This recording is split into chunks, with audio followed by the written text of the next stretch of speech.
Hola, ¿qué tal? Vamos a dar paso a la explicación del tema 3, donde vamos a tratar la eficacia de las normas jurídicas. En primer lugar, un principio que ya hemos visto, enunciado en el artículo 6 del Código Civil. Ya os dije que a partir de, o que en estas primeras unidades íbamos a ir viendo literalmente los primeros artículos del Código Civil. Em, el artículo 6 del Código Civil es que dice en su número 1 que la ignorancia de las leyes no es excusa de su cumplimiento, que es un principio que ya hemos enunciado otras veces. Como yo he tenido la oportunidad de conocer las leyes, aunque lógicamente nadie visita todos los días el BOE para informarse de las últimas novedades legislativas, sí los juristas y en el área en la que son expertos y están al día prácticamente siempre de las novedades que pueda haber, los ciudadanos no lo hacen o no suelen hacerlo, más allá de las que puedan tener mayor repercusión mediática. Eso no significa que no se nos vaya a aplicar. Las leyes las he podido conocer porque están publicadas, no son secretas, y de hecho si fueran secretas no se podían aplicar, y de ahí viene también, hemos visto anteriormente, el principio de retroactividad de las leyes, pero como yo las he podido conocer, que yo las desconozca no tiene ninguna consecuencia. Otra cosa será el efecto que pueda tener el error, como luego vamos a ver más adelante, siempre que se cumplan los requisitos del error en el contrato, en el 1266 del Código Civil. Porque dice luego el 6.1, en la siguiente línea, que el error de derecho producirá únicamente aquellos efectos que las leyes determinen.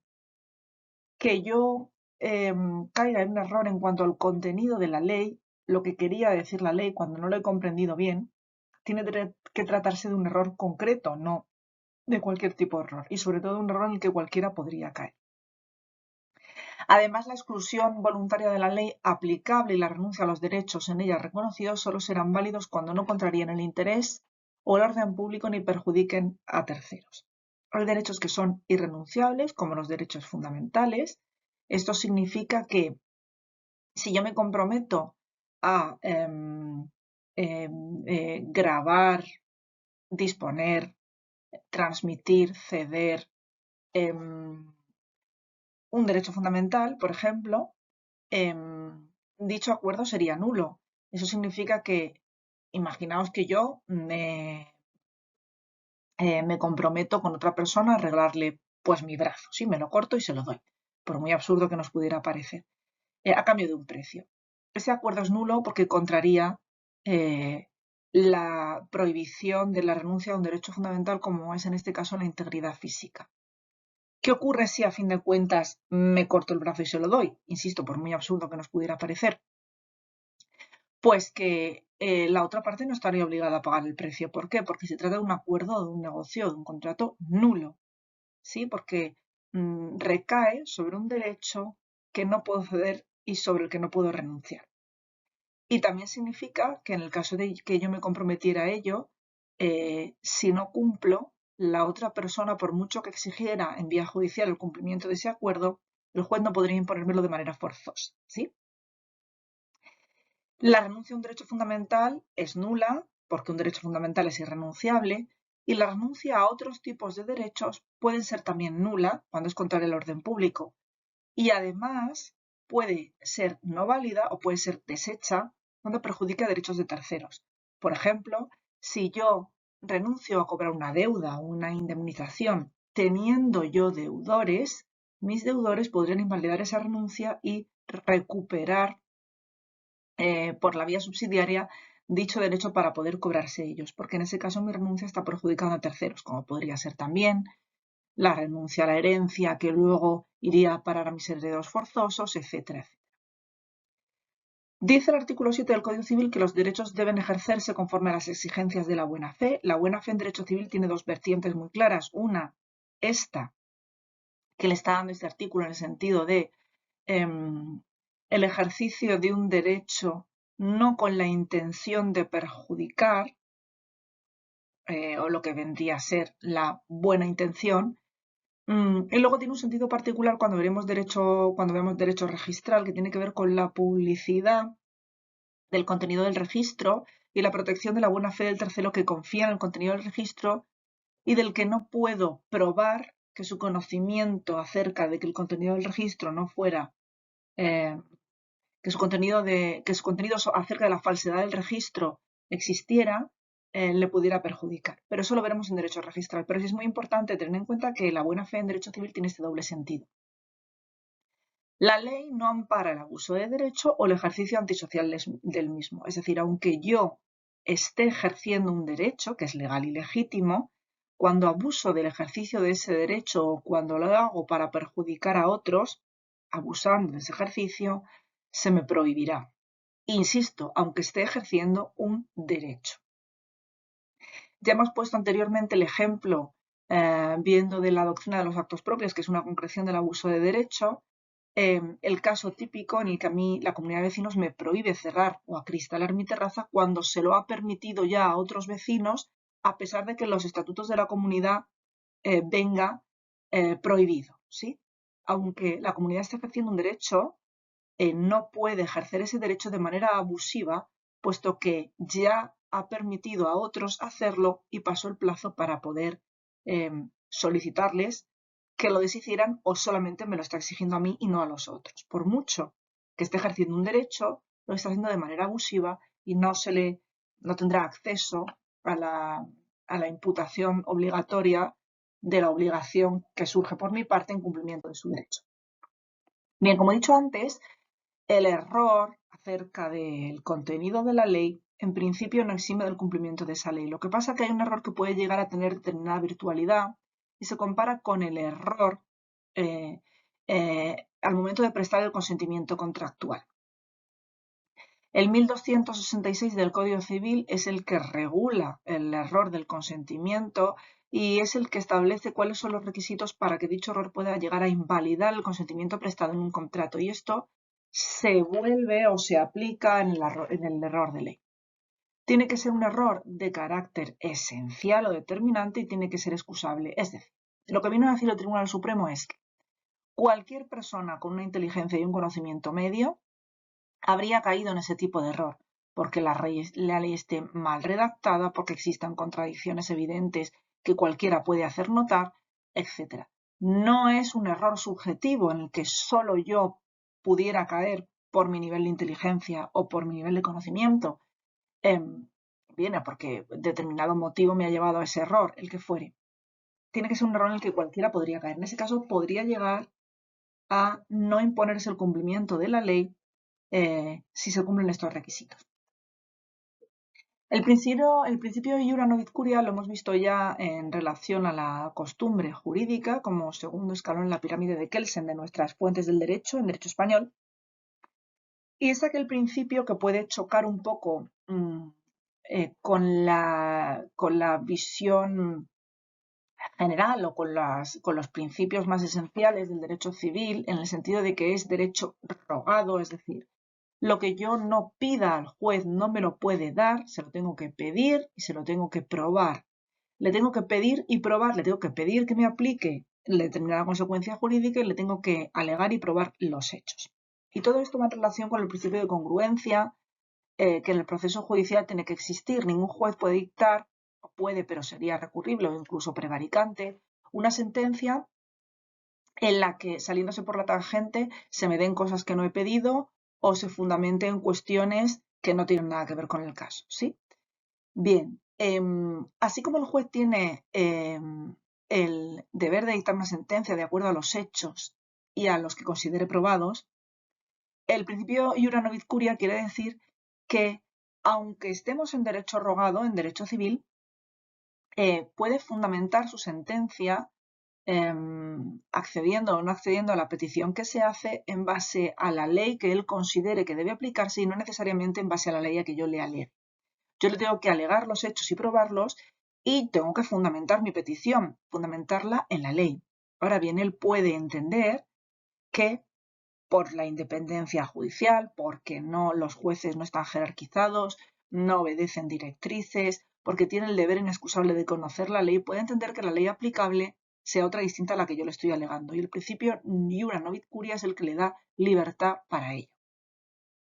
Como dijimos, esto es así cuando se está alegando una ley, pero no en el caso de la costumbre, puesto que el juez tiene el deber de conocer la ley, pero no el deber de conocer la costumbre, porque además habitualmente se trata de una cuestión local, gremial, y no tiene el deber de conocer ni puede llegar a conocerlas, con lo cual sí que hay que alegarla y probarla. El fraude de ley es una figura muy importante en derecho. En derecho civil además existe una concreción que se da mucho, que se utiliza mucho como ejemplo, y es una figura por la cual yo consigo algo prohibido por una ley mediante algo permitido por otra ley.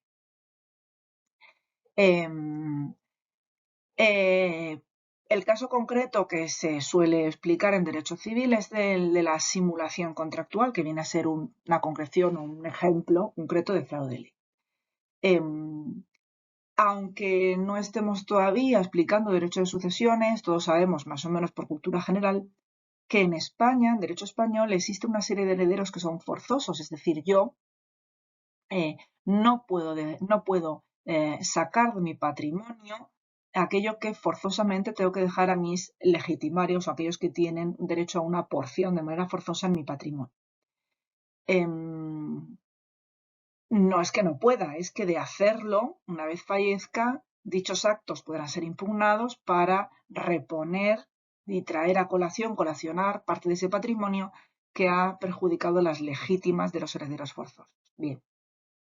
Desheredar a un heredero forzoso fuera de los casos que la ley expresamente o fuera de los casos en los que la ley expresamente lo permite, está prohibido. Digo, se puede, pero se impugnará, ¿sí? No será válido. Y sin embargo, realizar cualquier negocio con un hijo está perfectamente permitido. Se puede donar a un hijo. Y se puede realizar un contrato de compraventa con un hijo. Entonces, ¿cuál es el caso típico de simulación contractual? El caso típico es cuando yo vendo a un hijo, por ejemplo, mi casa, si está fuera todo mi patrimonio, a cambio de un precio inexistente que se declara pero nunca hubo intención de pagar ni cobrar, o un precio ridículo. No existe ninguna norma que indique a partir de qué precio la venta es legítima, es decir, cada uno puede vender por el precio que desee. Eso forma parte de la libertad contractual, de la autonomía de la voluntad de 1255 del Código Civil. Ahora bien, cuando yo en un contrato declaro estar vendiendo a mi hijo a cambio de una cantidad ridícula o una cantidad que no se pretende cobrar en absoluto, una casa que es todo mi patrimonio, cuando tengo otros hijos a los que después de muerta tengo que dejar mi patrimonio, siempre que no me lo hubiere gastado, lo hubiere perdido en un negocio, es decir, lo que se pueden impugnar son las salidas del patrimonio de carácter gratuito, perjudicando a las legítimas. Está prohibido desheredar, pero está permitido realizar cualquier tipo de negocio con un hijo. Pero en este caso tiene toda la pinta de que lo que yo pretendía no era vender a un hijo la casa, sino donársela, cosa que sería impugnable en el caso de perjudicar las legítimas del resto de herederos forzosos, que son el resto de mis hijos. Yo estoy simulando un contrato de compraventa para disimular que le estoy donando a mi hijo. Eso es el caso típico de simulación contractual y es un caso de fraude de ley. La consecuencia del fraude de ley no va a ser la nulidad del negocio o del acto, sino que va a ser la aplicación de la ley que se quiso eludir. Es decir, en este caso no se declararía nula la compraventa, sino se declararía que no es una compraventa, sino una donación, y se aplicarían las normas de la donación. ¿Sí? Hay espacios limítrofes en derecho. Yo no estoy de acuerdo con la mayoría de los civilistas. Hay un tipo de contrato que es el contrato fiduciario, eso ya lo veréis más adelante. Yo creo que prácticamente todos los contratos fiduciarios son fraude de ley, pero bueno, no es que todo el mundo piense como yo ni mucho menos. Pero sí lo dejo aquí manifiesto para que, bueno, adelantar un poco esta cuestión. Bien, vamos a ver la nulidad de pleno derecho radical o absoluta y la nulidad relativa o anulabilidad. Normalmente cuando hablamos de nulidad se habla de, o los legos en derecho suelen hablar de nulidad como una situación en la que aproximadamente un juez declara que un acto es nulo y por lo tanto nunca ha existido, pero hay que distinguir cosas. Bien. En primer lugar, no es lo mismo la inexistencia que la nulidad. Y voy a poner un ejemplo. Si yo me presento en la casa de alguien y digo que me gusta muchísimo su casa y que me encantaría comprarla, pero no ha habido concurrencia entre la oferta y la aceptación, no ha existido nunca compraventa, ¿sí? Es que no se ha dado el contrato, no ha existido. Cuando yo no he llegado a emitir el consentimiento, no ha habido consentimiento y no ha habido contrato. Otra cosa es que el consentimiento pueda estar viciado. Por ejemplo, si se ha obtenido mi consentimiento engañándome por medio de dolo o incurriendo en un error, o si se ha obtenido mi firma porque se me ha hecho firmar un papel pensando que yo estaba firmando otra cosa, pero estaba firmando el contrato. Bien, en ese caso ha habido consentimiento, lo que pasa es que el consentimiento tiene un vicio de tal calibre que no es válido y el contrato es nulo. No es lo mismo un contrato inexistente que un contrato nulo. Las consecuencias de la declaración de ambas cosas en el plano práctico son las mismas. Es decir, cuando se declara que algo es inexistente o que algo es nulo, la consecuencia es la misma. Nunca ha existido porque no nació válidamente. En un caso nunca ha existido y en el otro caso no ha llegado a existir porque no nació válidamente. ¿Sí? Pero en el plano teórico, y somos juristas o lo vamos a ser, no es lo mismo y es necesario distinguirlo.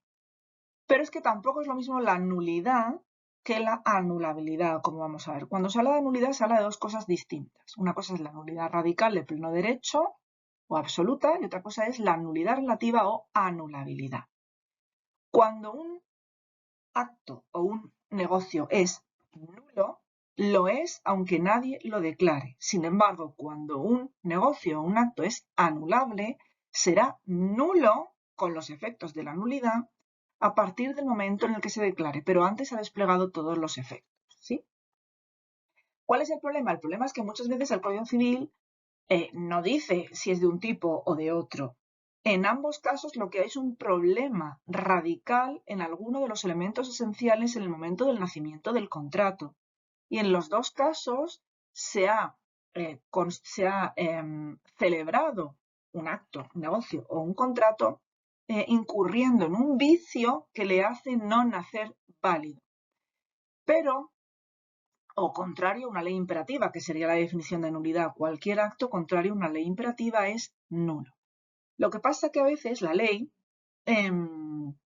considera que determinados vicios o determinados incumplimientos de una ley imperativa son de menor gravedad y opta por el mantenimiento de la seguridad jurídica que por que a toda costa se considere como nulo. Aquí tenéis los dos tipos. Tenemos la nulidad de pleno derecho y la nulidad relativa y es una especie de cuadro para comparar una cosa con la otra, tanto en requisitos como en consecuencias. ¿Sí? Digo, el Código Civil muchas veces no dice si es de uno o de otro, pero por la práctica lo sabemos. La jurisprudencia, por lo que dice la doctrina, está bastante asentado. ¿Sí? La nulidad se da cuando un acto es contrario a una ley imperativa y en el que afecta a los elementos esenciales, infracción de normas imperativas, objeto ilícito, actos contra la moral y el orden público. Bien, con las cuestiones más esenciales. La acción para solicitar que se declare la nulidad de un acto es imprescriptible, es decir, no prescribe nunca por el tiempo. Se puede pedir en cualquier momento por mucho tiempo que pase. Los vicios que provocan la nulidad en un negocio, en un acto o en un contrato son insubsanables, no tienen remedio, no se pueden arreglar. Y la legitimación para instar, para accionar la acción de nulidad, la tiene cualquiera, en principio, cualquier interesado. Y además se puede aplicar o apreciar de oficio. Si un juez en la resolución de un caso entiende que un acto sobre el que tiene que resolver o que está alrededor de la cuestión principal es nulo, aunque nadie se lo haya pedido, tiene que declarar la nulidad de ese acto. Pero la nulidad relativa tiene que ver con cuestiones que afectan también a algunos elementos esenciales del contrato, especialmente el consentimiento, que se consideran de menor gravedad. No es que no sean graves, lo son, y de hecho si se declara la nulidad de ese acto será nulo, igual que en el primer caso. Pero la ley prefiere que, si transcurrido un periodo corto de tiempo en el que la persona interesada o afectada por ese acto nulo no lo ha solicitado, se valide y ya no se pueda declarar la nulidad sobre ese acto y valga a todas luces o para todos los efectos. La acción para declarar la nulidad de un acto relativamente nulo o anulable no es que prescriba, es que caduca y ya veremos la diferencia entre la prescripción y la caducidad. Es un periodo corto de tiempo, generalmente 4 o 5 años, que no se interrumpe por la interposición de la acción, y cuando pase este plazo ya no se puede solicitar la declaración de nulidad de este acto.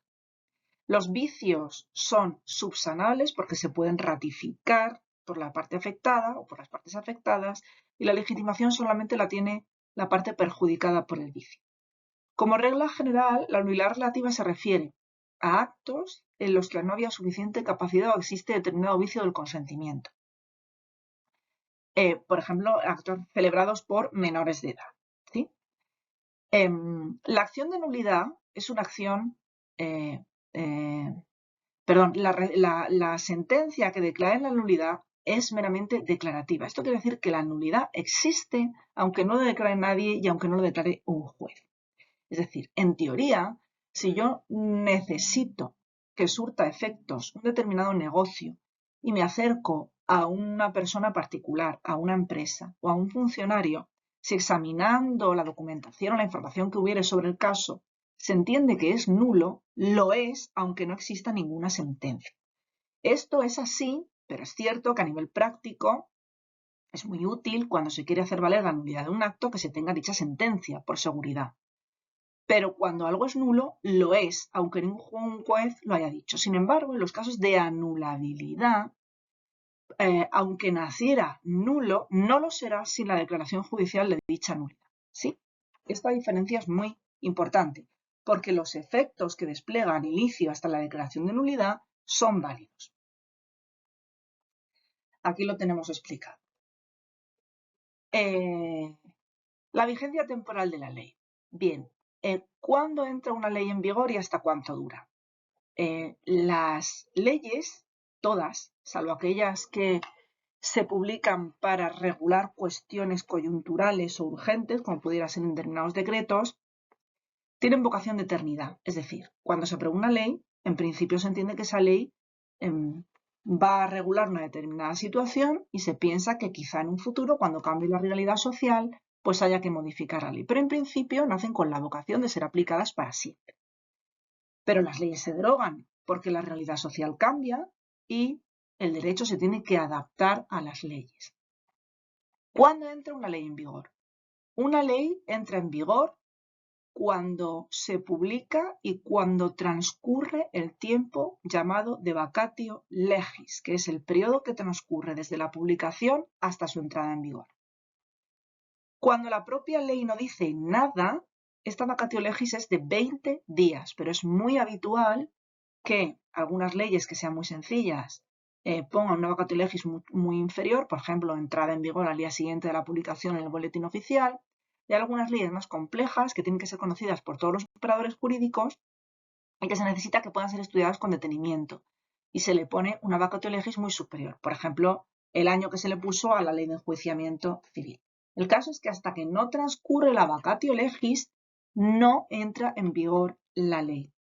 Durante el periodo de vacatio legis se me va a aplicar la ley anterior, salvo que exista una cosa que se llama derecho transitorio, que mediante disposiciones transitorias suele ser habitual en algunas leyes, que regulan la situación concreta desde la publicación hasta la entrada en vigor, y se le aplicará una norma distinta a la ley anterior y a la que entrará en vigor después, sino que se da una norma especial para esos hechos que ocurran durante ese periodo. ¿Cómo se deroga una norma? ¿Cómo deja de tener valor? Bueno, ya sabemos que por el principio de jerarquía, ninguna norma tiene valor cuando una de rango superior dice algo distinto a lo que dice esa norma. Sea esa norma de rango superior, posterior, anterior, eso da igual. Siempre que se contradice una norma de rango superior, la parte en la que le contradice esa ley no se podrá aplicar. Ahora, para derogar una ley, o cómo se deroga una ley si no es por una de rango superior, tiene que ser evidentemente por una posterior y como mínimo del mismo rango. Si yo quiero derogar una ley ordinaria, tengo que publicar otra ley como mínimo de rango de ley ordinaria que diga una cosa distinta a la ley anterior. A veces esa derogación es expresa, se dice expresamente, tal norma deja de tener vigor y ahora entrará en vigor esta. Pero a veces no se dice y hay que estar interpretando y estudiando cuando las normas entran en contradicción, cuál es la posterior y cuál es la anterior y cuál es la de superior o de inferior rango, para saber al final qué es lo que voy a tener que aplicar. Bien, las leyes son siempre irretroactivas, es decir, no se pueden aplicar a hechos que ocurrieran antes de la entrada en vigor de dicha ley, salvo que la propia ley exprese otra cosa. Y aun cuando exprese otra cosa, tampoco lo será cuando se trate de una norma de carácter sancionador más restrictivo de un derecho fundamental con carácter general o como carácter básico. Y si la norma posterior es más favorable a un derecho fundamental, aunque la propia norma no establezca su retroactividad, es decir, su aplicación hacia los casos que han ocurrido antes de su entrada en vigor, se tendrá que aplicar, como el caso de ejemplo que tenéis en la diapositiva. Bien, por explicar solamente un ejemplo de ley que estableció su retroactividad y no modificaba o no restringía un derecho fundamental, aunque si fuera un derecho constitucional, tenemos la Ley de Costas, sobre la que podéis investigar por Internet. La Ley de Costas es del año 81, 83, si no me equivoco, y se aplicó de manera retroactiva a todas las propiedades o todas las viviendas, construcciones que había en el espacio que a partir de ese momento se consideraba espacio marítimo terrestre y por lo tanto de titularidad pública y sobre el que no se podía construir, teniendo que derribar propiedades que eran legales y legítimas por aplicación retroactiva de esta norma. El derecho transitorio, como ya he explicado lo que es, me remito a lo que pone aquí y ya está.